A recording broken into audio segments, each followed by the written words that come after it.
কাজবাজ সেরে সবেমাত্র বসেছি চা খাবো। চা আর কোথায় খাওয়া হবে? ও দিদি ভাই বাড়ি আছো? হ্যাঁ আছি, চলে আসো। এই যে দেখো আমার হচ্ছে ব্লাউজটা কিন্তু কাটিয়ে দিতে হবে কালকের মধ্যে। দেখি খোলো, শাড়িটা খুব সুন্দর, 3 পিস ব্লাউজ কাটাতে দিল সকাল সকাল অর্ডার। যাই হোক, ওরটা তো এলো, কিন্তু এর আগে একজন ফোন করে বলছে আজকে সন্ধ্যার মধ্যে কিন্তু আমার ব্লাউজগুলো রেডি হয়ে গেছে, তো আজকে কিন্তু 5 দিন আগে দিয়ে এসেছি।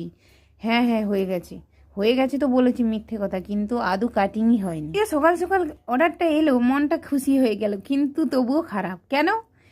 ফোনটা আসার জন্য আরও বেশি খারাপ হয়ে গেল। কেন কি, ওর তো 5 দিন আগে দিয়ে গেছে, একটা টেনশন চলে এলো যে ওরটা দেবো কেমন করে। চা খাওয়া বন্ধ থাক, আগে ওরটা কাটিং করতে বসলাম।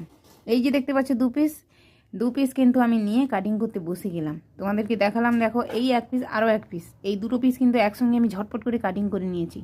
চা কিন্তু আর খাইনি, আমি ভাবলাম যে আগে কাটিংটা সেরে নিই তারপরে চা খাবো। তারপর কাটিং সেরে চলে এলাম চা খেতে। যাই হোক, কোনো রকম করে চা তো খেলাম, বাচ্চাদের বায়না আমাদের কিছু বানিয়ে দাও।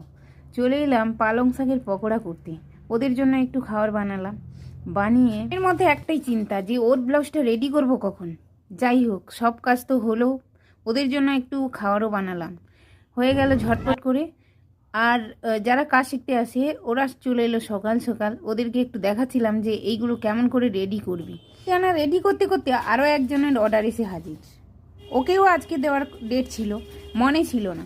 তাই ভাবলাম কি করা যায়, যারা কাজ শিখতে এসেছিল ওদেরকে আগের যে যাদের অর্ডারটা নিয়েছিলাম ওইটা দিয়ে দিলাম, ওরা একটু রেডি করতে বসলো। টোটাল আজকের কিন্তু 4 পিস ব্লাউজ তুলতে পারিনি, এখন বেজে গেছে 3টে। তো 3 পিস সবে মাত্র তুলেছি। দেখতে পেলে এই যে 2 পিস কাটিং করেছিলাম, এই একটা, আর ওই যে এখনও একটা বাকি আছে।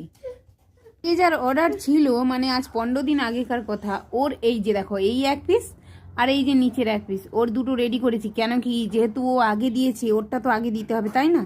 আজকে সন্ধ্যায় আসবে, ওর 1 পিস রেডি হয়েছে, আরও 1 পিস বাকি, বুঝলে? এই যে এই পিসটা এখনো বাকি আছে। তো আশা করি 3টে বাজে 4টের মধ্যে রেডি করে ফেলবো।